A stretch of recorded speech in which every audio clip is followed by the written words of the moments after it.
Me gustó mucho porque te van explicando primero como ciertas clases de teoría y después involucran a docentes que te enseñan casos prácticos, que te enseñan ejemplos, y vas conociendo justo cómo son su forma de dar las terapias, su forma de dar la teoría, la clínica, para que después escojas a tu supervisor, ¿no?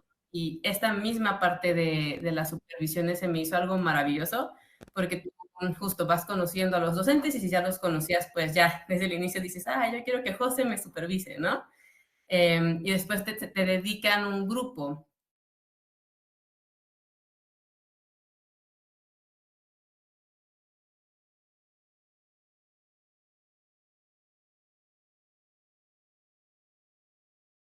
Muy bien, vamos entonces a descansito y en 5 minutos estamos por aquí. Hasta ahora.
Bueno, vamos a continuar con Nadia.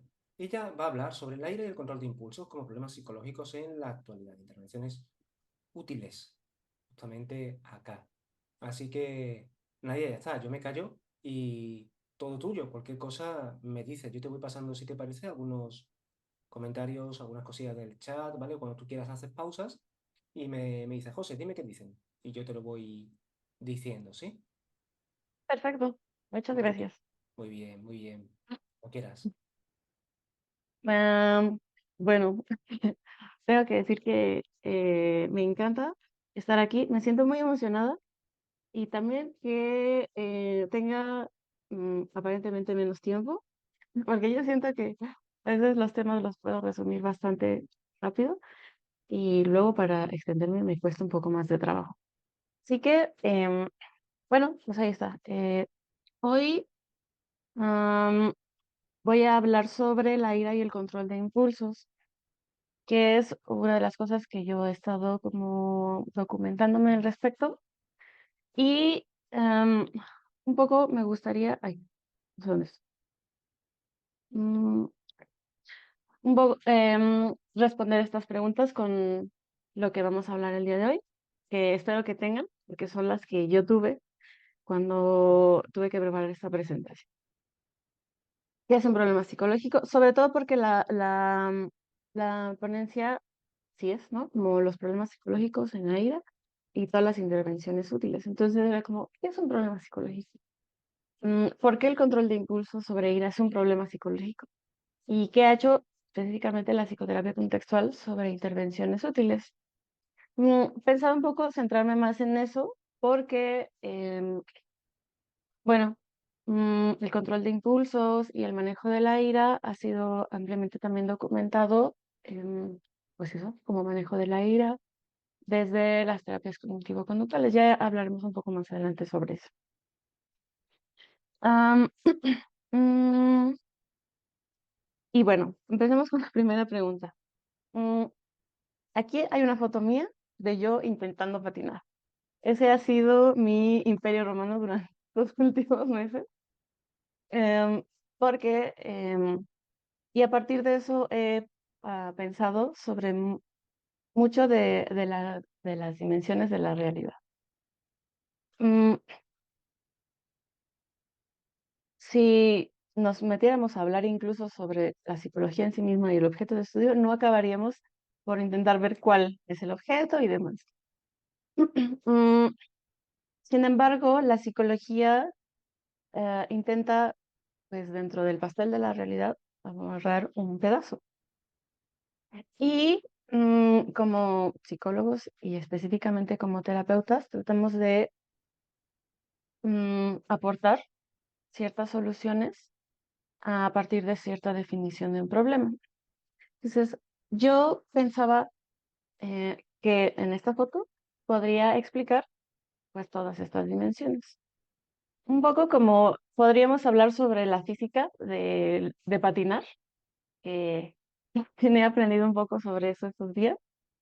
em, Cómo tiene que estar el cuerpo para no caerte, eh, qué tipo de fuerza tienes que hacer con los patines para desplazarte, cómo tienes que frenar y cómo hay que ponerlos, el asunto de las calles, la inclinación de ellas. Ahí podemos hablar mucho sobre la dimensión física de patinar. También podríamos hablar sobre pues la dimensión biológica, un poco incluso eh, de cómo yo tengo que tener cierta cantidad de músculos para ejercer cierta fuerza a la hora de patinar, em, cómo tengo que caer para no lesionarme, y cosa que me ha pasado.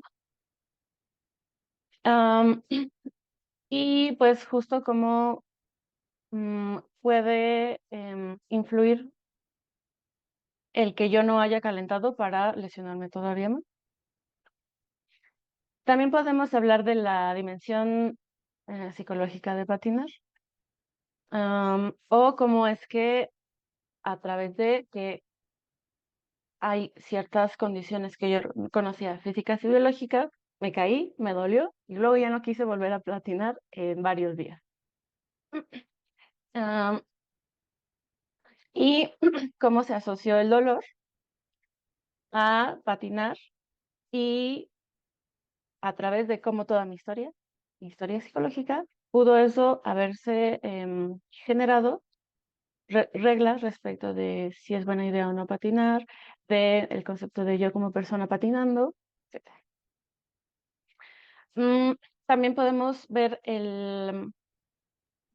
la dimensión social, de por qué hay más personas o por qué o observar cómo es que hay ahora, sobre todo en México y en la Ciudad de México, he visto personas aprendiendo a patinar, pues como un asunto de pasar tiempo libre, pero específicamente los patines de 4 ruedas han sido más mm, utilizados por mujeres que por hombres.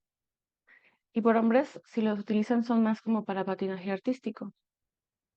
Entonces, la realidad, digamos que podemos segmentarla y al mismo tiempo integrarla desde diferentes dimensiones. Como psicólogos nos toca definir la psicológica y ahí ya en sí mismo ha sido como todo un debate. ¿Por qué quería empezar un poco con esto? Porque a partir de eso se pueden, mm, para que no podamos utilizar como todas las intervenciones respecto de la ira como correctivas, que en algún momento puede llegar a pasar. Voy adelante para no, para que tenga sentido un poco lo que les estoy diciendo. Es decir, no todo problema humano es un problema psicológico. Así como para mí patinar pudo haberse convertido en un problema psicológico, no lo puede ser para otra persona. O en sí mismo esto no es problemático en otros países. Entonces, no porque una persona esté sufriendo significa que eso ya se convierte en un problema psicológico y que por lo tanto hay una dimensión psicológica que trabajar a partir de eso. Mm, Porque podríamos estar cayendo en que hay formas de comportarse que se convierten en problemas psicológicos universales. Es decir, am, si, y sobre todo en los asuntos del manejo de la ira, el que yo esté gritando en la calle puede tipificarse como un problema de ira y entonces convertirse en un problema psicológico y entonces dar talleres para que las personas que tienen problemas de ira no griten en la calle. Y eso puede, lejos de resolver un problema, acrecentarlo más, porque podríamos estar considerando que hay problemas psicológicos estandarizados y buscar técnicas específicas para resolver estos problemas que ya son, digamos, de cajón, que ya son predeterminados. Y es muy fácil caer en eso cuando se trata pues de ira, de enojo, de agresión, am, y que a veces eso pasa a ser violencia y a veces no. Entonces, no identificar pues la diferencia entre morfología y función puede caerse en que yo busque técnicas para el manejo de la ira, creyendo que el manejo de la ira es siempre de la misma forma. Entonces, parece que no estoy resolviendo la pregunta de qué es un problema psicológico, pero ahí voy.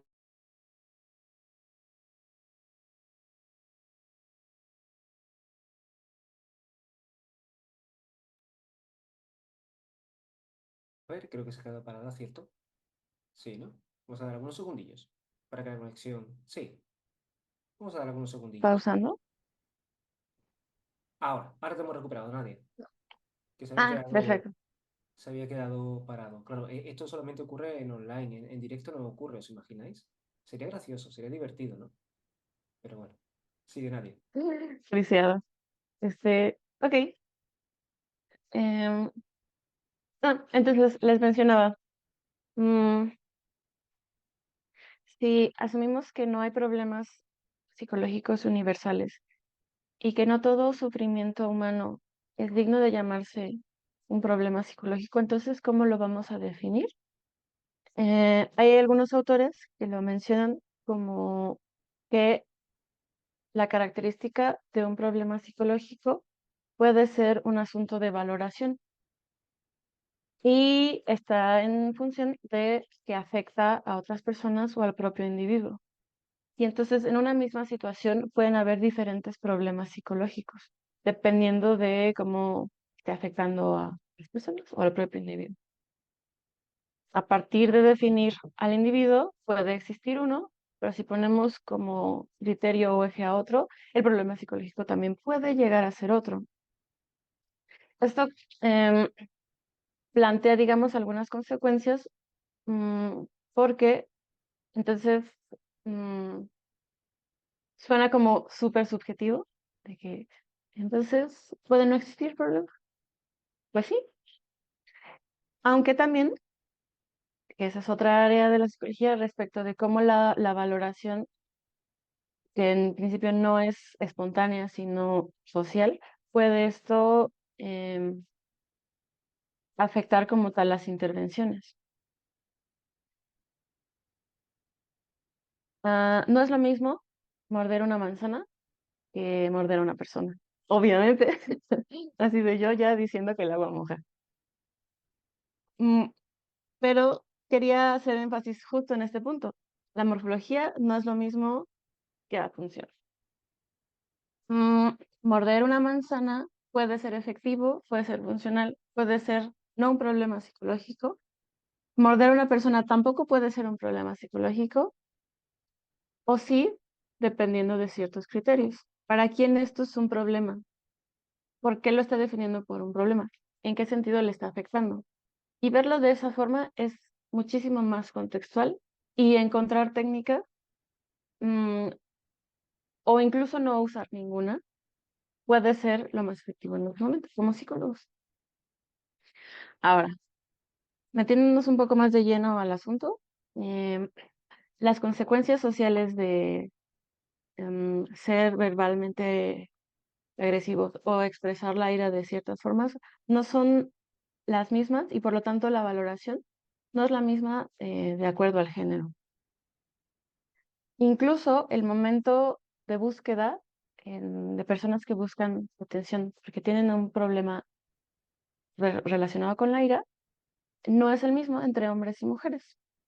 Una persona socializada como mujer es mucho más probable que vaya a consulta que un hombre, donde socialmente alguien socializado como hombre, su conducta es mucho más efectiva e irá cuando varias áreas de su vida sean desgastadas de manera un poco más severa que una mujer. Y hay investigaciones donde, ah, por lo mismo,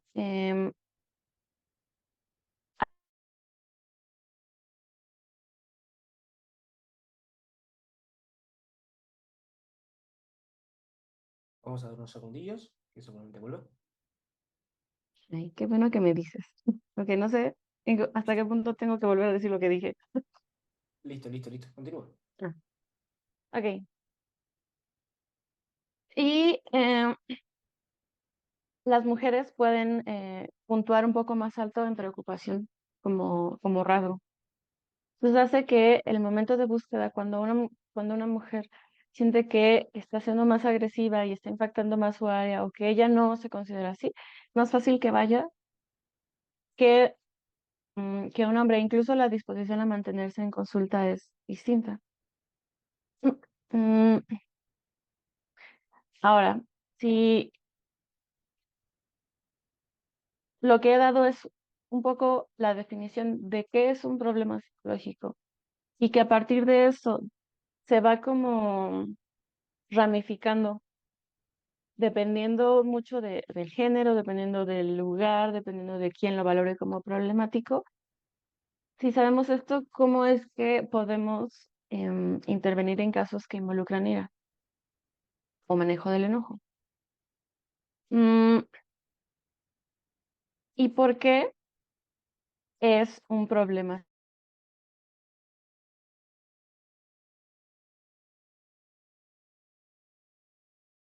De nuevo, un pequeño bache. Está bien. Listo. Ok. Entonces, el que podamos ver que un problema psicológico se define en función de la valoración del individuo y de los otros no implica que entonces tengamos que echar por borda todas las investigaciones que se han realizado y todas las intervenciones. Las podemos integrar, pero tomando en cuenta esta visión contextual de los problemas psicológicos. Entonces, ¿por qué el control de impulsos se ha buscado investigar? Porque genera problemas interpersonales y es un motivo de consulta y es un asunto incluso pues, en otros contextos como la terapia de pareja, porque involucra agresión a otros, tanto las investigaciones incluso incluyen como pues personas en el tráfico, agresión en las cárceles. Mm,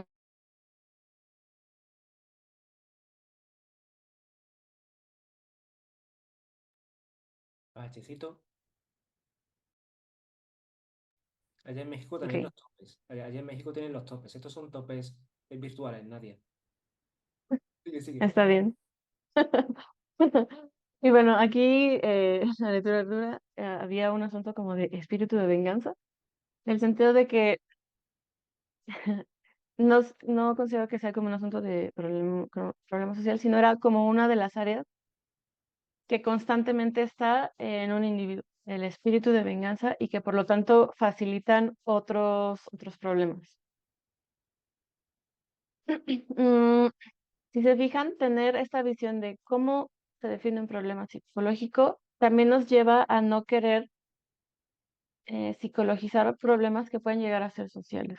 El asunto como la agresión, la violencia doméstica, puede haber una dimensión psicológica, pero no vamos a decir que explica todo el fenómeno. Y eso permite también conocer las limitaciones de nuestras intervenciones. Am, hay mm, escalas que pueden medir la ira conceptualizada de esa forma, que involucran ciertos elementos o conceptos, como la escala de rumiación de ira. Hay una que es angloparlante y hay una adaptación española. Mm, en la siguiente diapositiva les explicaré cuáles son los ítems, pero si ustedes notan, están aquí los pensamientos de venganza, pensamientos posteriores a la ira, recuerdos de la ira y comprensión de las causas, como uno de los componentes, a su vez, de la ira. Es decir, el fenómeno de que una persona se encuentra enojada y responde a ese estado emocional, uno de ellos puede ser la forma en la que rumia. ¿Acerca de qué? Sobre vengarse, sobre recordar y sobre comprender por qué se enojó. ¿Quiénes son los responsables de que esa persona esté enojada? Mm, esta escala mm, fue construida en el 2001 y está compuesta por 19 ítems. Ahora se los traigo. Am, si ustedes, el concepto de Rumia no es algo nuevo, pues ya se imaginarán cuáles son los ítems alrededor.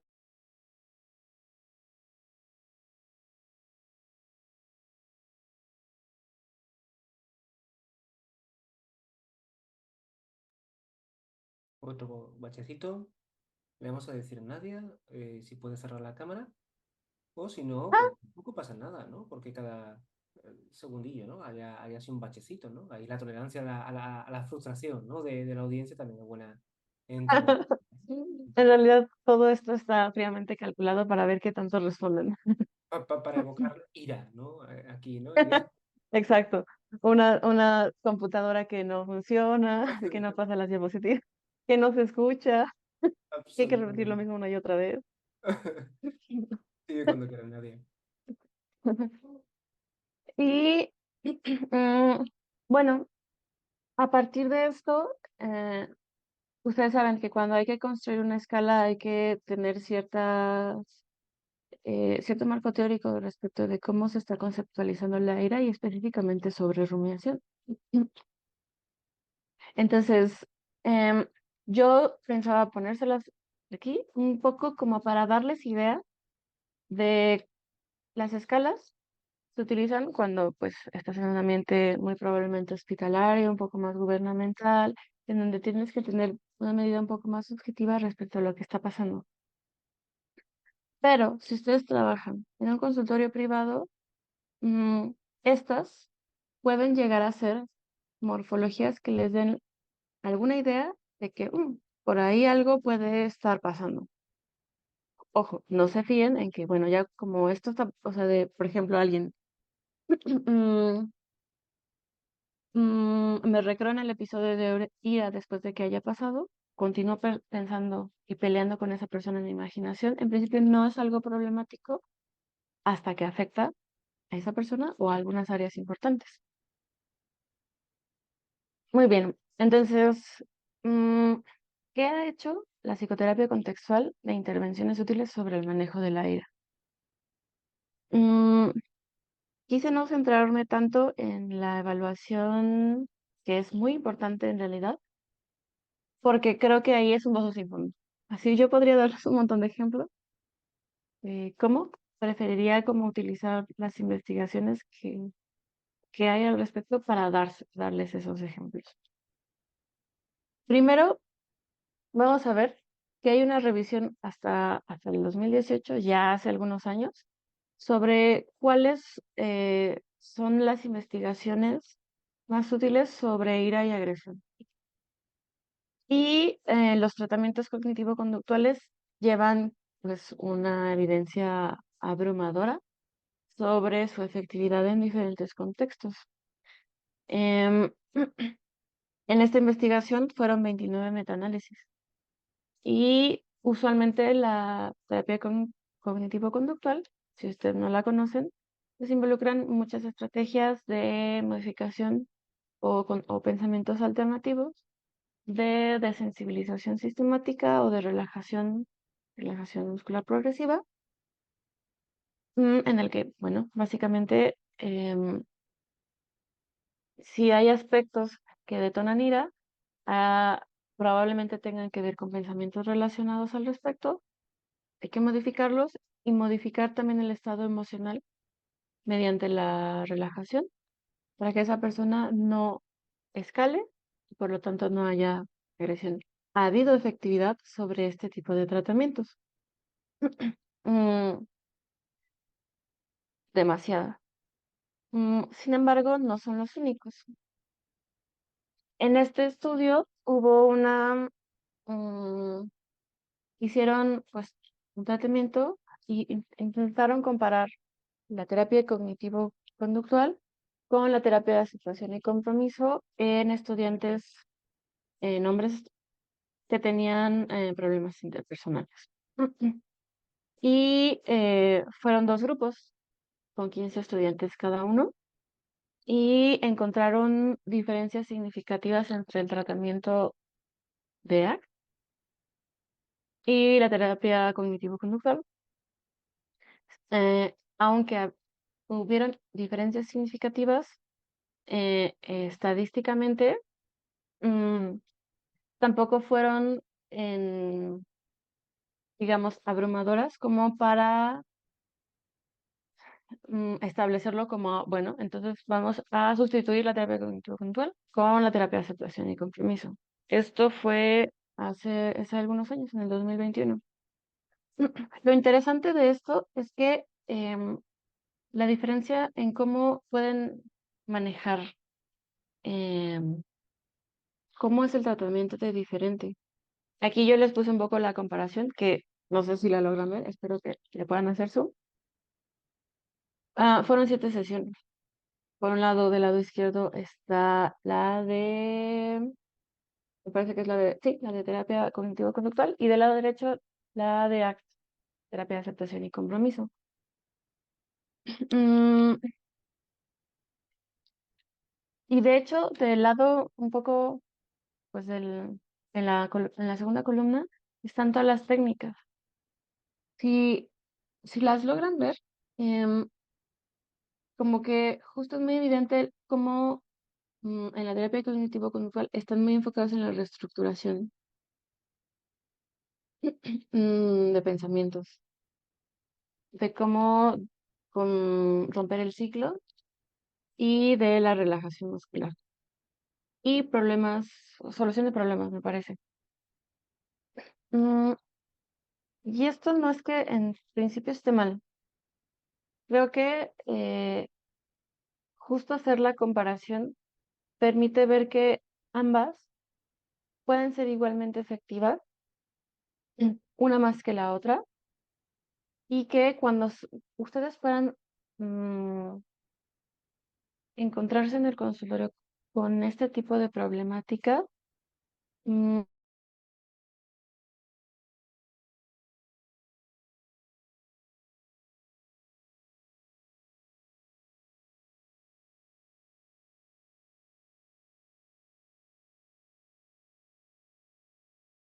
de cada marco teórico.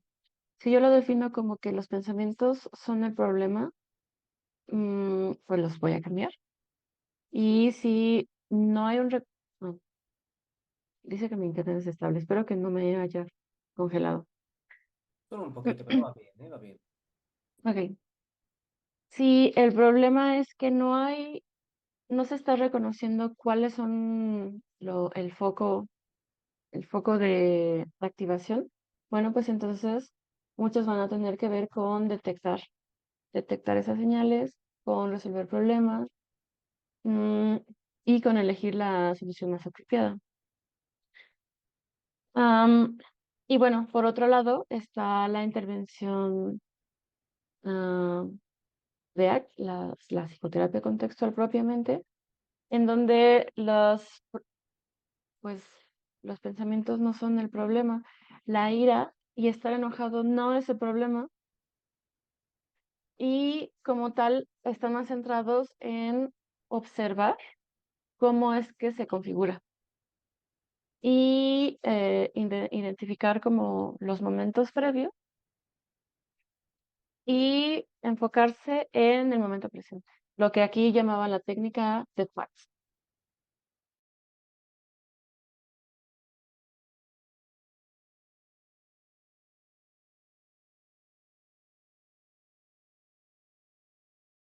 Vamos a estar más tentados a decir que pues es algo que hay que evitar, que hay que suprimir, que no lo debería sentir, mm, porque eso genera agresión hacia otras personas.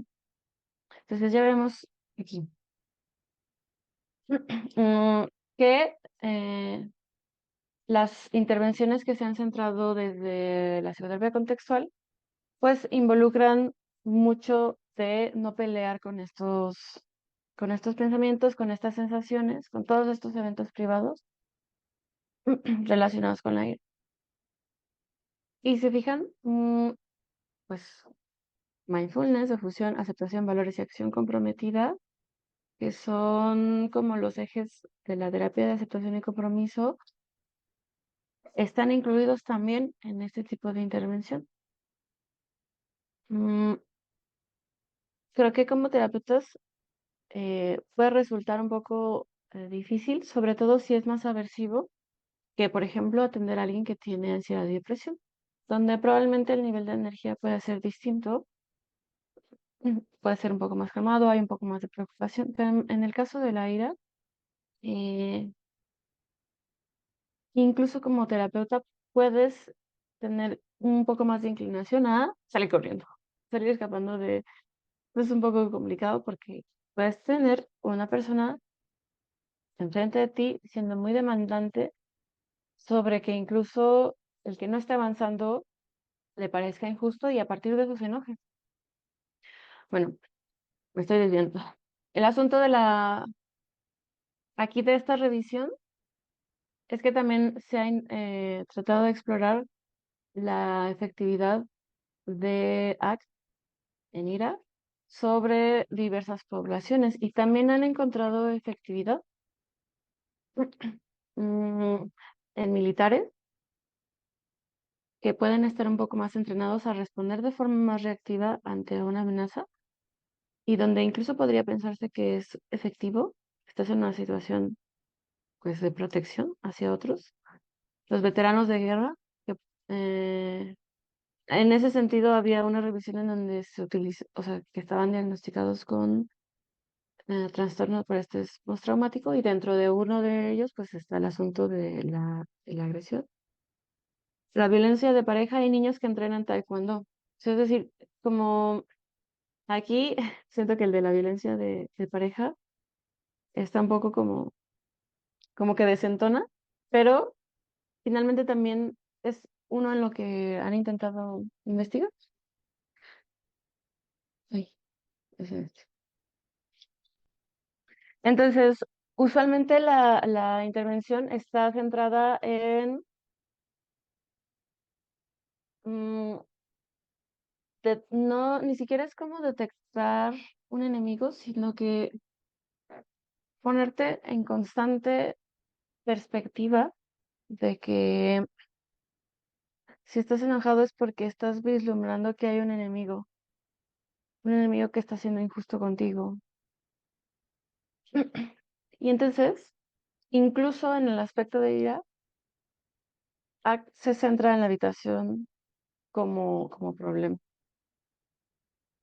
Es decir, eh, una persona con problemas de ira puede estar apegado a pensamientos que le provocan ira constantemente. Está fusionado con ellos y puede decir que ya sea que los demás tienen razón, que yo tengo razón, que todos están mal, que las personas están siendo injustas conmigo, que están intentando dominarme y que esta situación no me va a beneficiar y los demás están intentando o me están mintiendo, me están viendo la cara, están subestimándome. Mm, y estos, además de que no hay una definición muy concreta de me estoy enojando, hay muchas sensaciones que solo se convierten en enojo. Y más si agregamos el factor de género, incluso hay muchos memes al respecto sobre que eh, hay, pues el género masculino puede tener esta tendencia a involucrar muchos de estos sensaciones de frustración, de miedo como emoción primaria, de dolor, de vergüenza, a enojo. Y no hacer esta separación y por lo tanto acciones mucho más em, pues diferentes. Se perciben a sí mismos como incapaces de controlar su ira. Es decir, pues yo soy así. Es que pues yo no me puedo controlar. ¿Qué quieres que haga? Muchas de estas, o sea, trasladándolo un poco al consultorio, ustedes podrán notar que a veces es muy evidente cuando alguien tiene problemas de ira, incluso desde a la hora de que manden mensaje y que pueden ser como muy exigentes en algunos puntos, muy de seguir reglas muy rígidas respecto de cómo debería ser el mundo y cómo deberían comportarse las demás personas y que si las otras personas no lo siguen, la consecuencia natural es que la otra persona, yo como paciente, me enoje y que entonces tenga que aventarle el enojo a la otra persona porque se lo merece, porque yo tengo razón. Mm, y la dificultad para comprometerse con conductas consistentes con valores. Si yo estoy molesta porque acordé con mi colega que iba a llegar, que íbamos a hacer algo a tal hora y no lo hizo, mm, es completamente natural y esperable que yo me enoje. Una cosa es eso y otra decir que no lo puedo controlar y consistente con mi valor podría ser como, bueno, hay que ser prácticos y estoy molesta, pero hay que sacar el trabajo. Versus entonces reaccionar de manera agresiva, ya sea verbal o física. Em, entonces, en AC no se va a buscar mantener la ira bajo control, suprimirla, calmar la mente, cambiar pensamientos, distraerse, culpar al otro, sino más bien experimentarla sin actuar en consecuencia. Y esto puede ser una tarea muy desafiante cuando estás como terapeuta, porque, mm, como les decía, puede ser que tu inclinación sea a escapar o a responder con la misma agresión, dependiendo de cómo esté tu día. Y el contexto terapéutico puede servir de modelo para mostrarle a la persona que actuar en consecuencia sentir ira como un asunto reaccionario, como incontrolado, puede no ser benéfico para ninguna de las partes. Y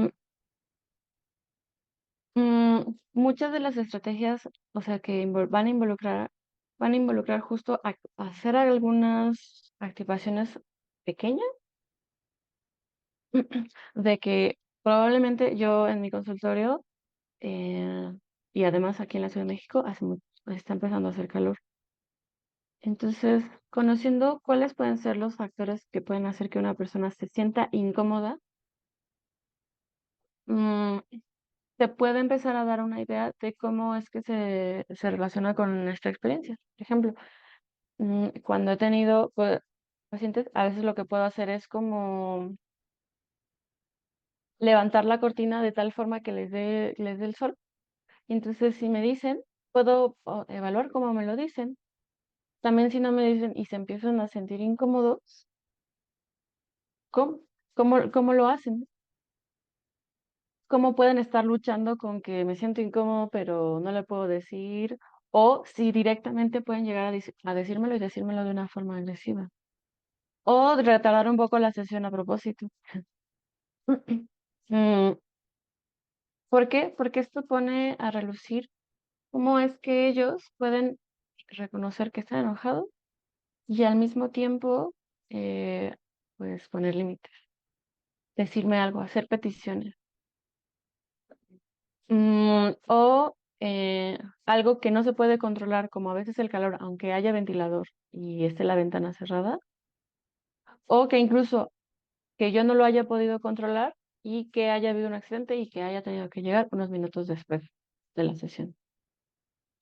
Mm, En el consultorio se busca justo mucho como tratar de que la persona se enoje en pequeñas dosis, pero que no responda a ella de forma pues automática.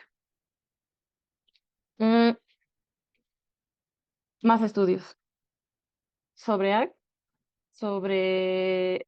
ACT, lo que me gustó es que consideraron cuatro tipos de terapias, pero al final solo encontraron más sobre ACT y encontraron que hay evidencia sobre terapia cognitivo-conductual y recientemente sobre la terapia dialéctico-conductual. Incluso con problemas relacionados, porque la ira nunca viene sola. O sea, una persona que venga en consulta nunca va a llegar haciéndolo con solo estoy enojado, solo me enojo, solo le pego a mi esposa, solo me enojo mucho con mi hijo. Usualmente vienen con otros.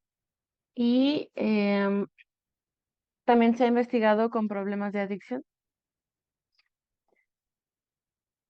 por lo cual también si ustedes llegan a interesarse por esta área, em, la terapia dialéctico-conductual también se ha enfocado en el asunto del control de estímulos, conceptualizando justo la ira como algo y la agresión como una consecuencia directa de un poco control emocional, un poco control impulsivo. Mm, ¿Cuáles son usualmente las estrategias que utiliza DBT? La regulación emocional, la tolerancia al malestar, la afectividad interpersonal y la atención al presente.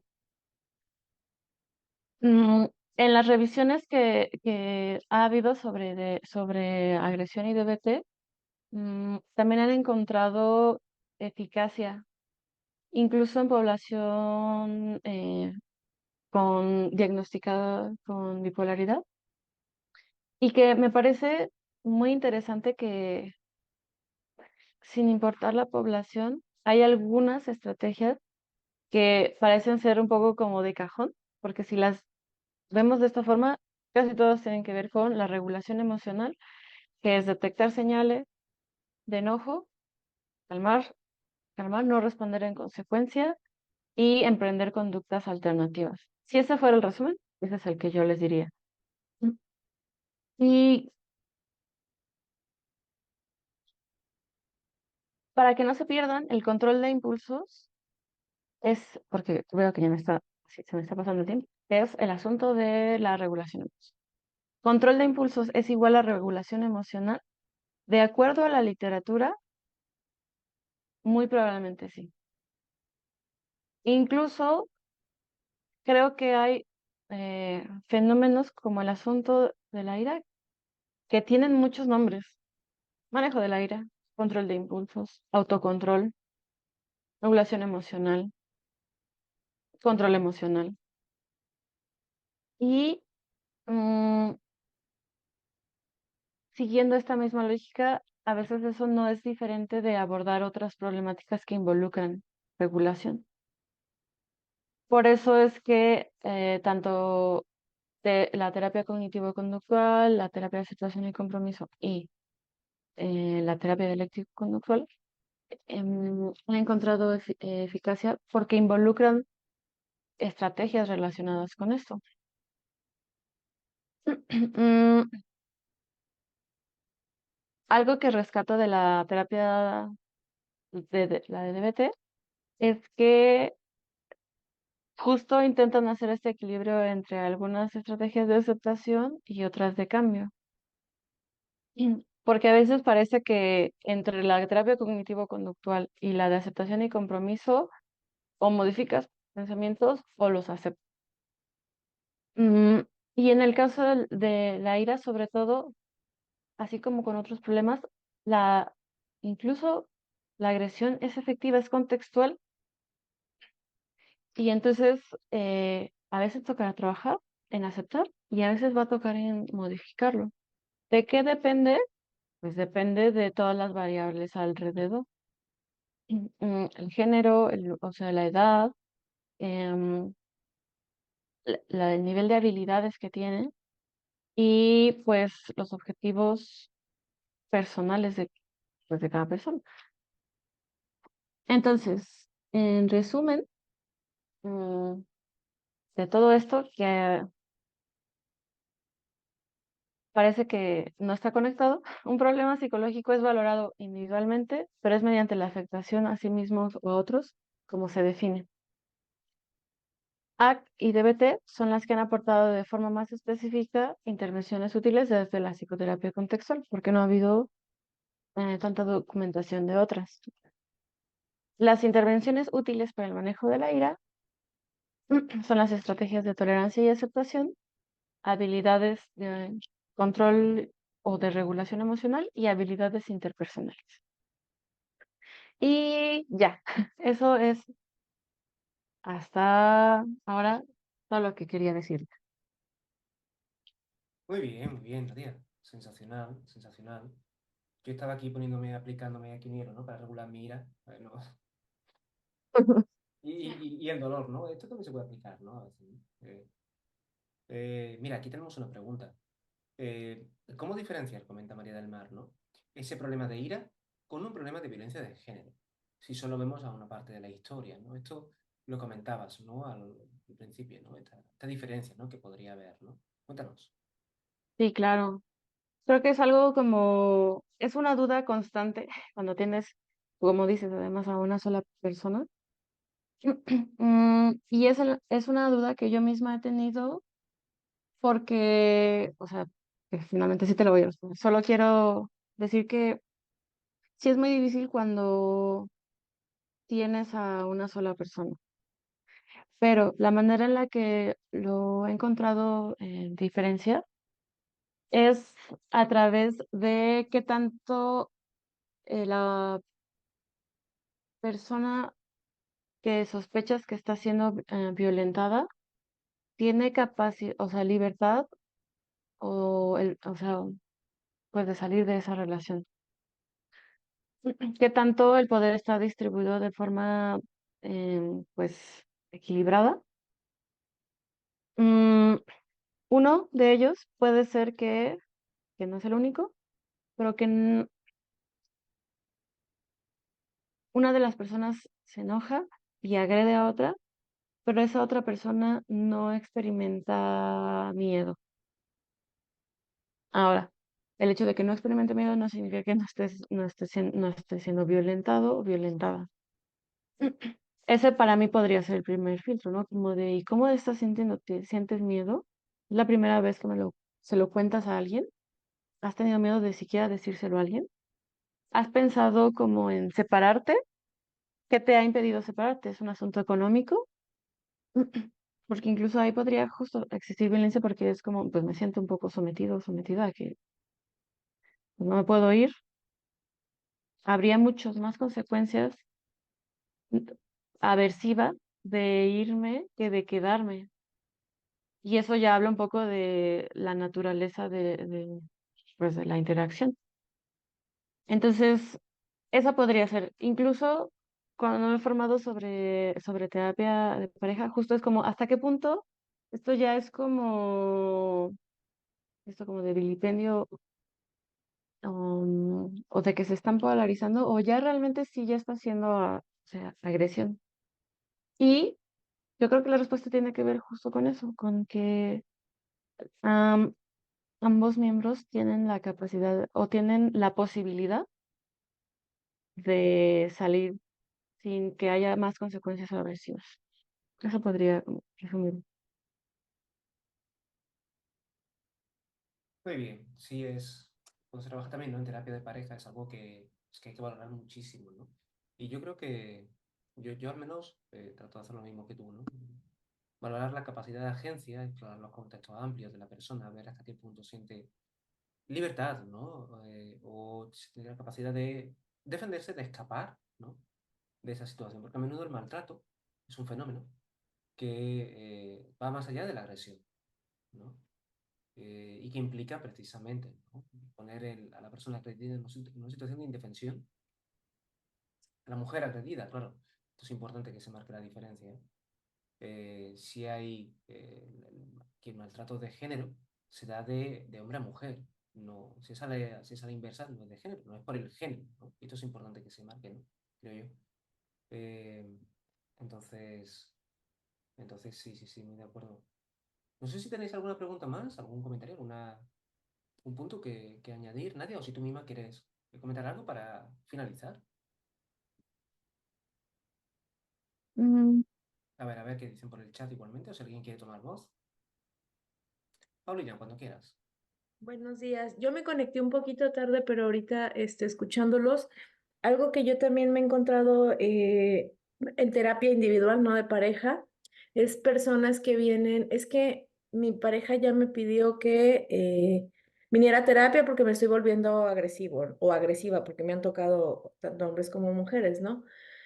Pero es una agresión, pues de alguna manera, pues reactiva, ¿no? Porque están viviendo gaslighting, porque, o sea, yo te hago esto, pero es por tu bien y entonces me cuesta mucho también que se den cuenta que no es malo este enojo, ¿no? Que están empezando a experimentar y que es consecuencia de otro, ¿no? Otro maltrato, otras agresiones constantes, sutiles, pero sí es como, no es que yo soy el que me estoy volviendo agresivo y entonces es terrible, ¿no? Tener esto, sentir esto, ¿no?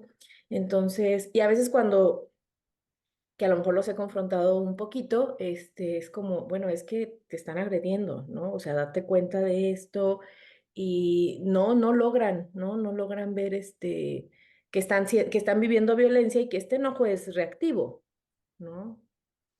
Nada más, pues eso es lo que me cuesta mucho a veces que ellos se den cuenta, ¿no? Está como tan normalizado el, pues sí, el recibir violencia y cómo respondo yo, ¿no? sí, mm, yo te entiendo, Paulina. Eso es común y lo mencionaba justo al principio, o sea, el que a veces las personas llegan por diferentes motivos de consulta. em, Mujeres es mucho más probable que lleguen preocupadas de que la afectación que tiene su conducta o sea, provocando, pues no sé, la separación, que haya como un asunto individual más que interactivo, ¿no? Que esté siendo reaccionario ante, pues, ante conductas, como dices, un poco más sutiles. Aquí lo decía, no recuerdo quién, que decía que morfología, ¿qué? Ah, morfología similar, función diferente de Natalie, ¿no? O sea, creo que sí lo podemos ver de esa forma, explicarle la función a alguien que, que puede ver que además socialmente puede ser muy castigado como de además, o sea, no, ¿qué te pasa? ¿Por qué estás siendo agredida? Como si justo una conducta siempre estuviese mal, siempre tiene que ser castigada, siempre tendría que ser. Y usualmente este tipo yo lo que hago cuando me tocan, como tal, no sería, empezaría, es que ahí aunque suene como muy, pues no sé si maquiavélico, el que, ok, tú me estás diciendo que tú estás valorando el problema como que tú eres el problema. No lo sé, vamos a ir haciendo algunos experimentos. Si bien puede ser que tú podrías reaccionar de forma diferente, podemos ir intentando otras cosas. Si no, siempre podemos volver al punto anterior. Y a veces ahí como tal no es el de que tengas como que aceptar tu ira como algo, ese podría ser el principio, como sucede con él, el principio de que, bueno, en principio no es buena y mala, sino que es funcional en este momento. Es la única manera en la que estoy siendo escuchada.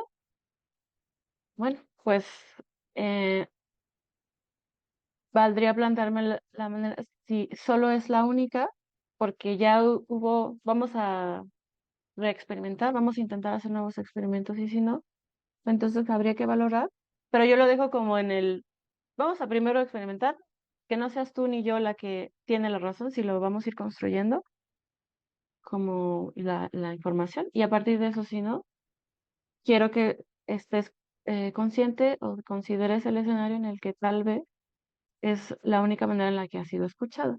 Y entonces habrá que tomar otras decisiones. Y ya si eso, dependiendo de cómo me respondan, también veo un poco la limitación que representaría para que yo no me frustre en el mismo proceso.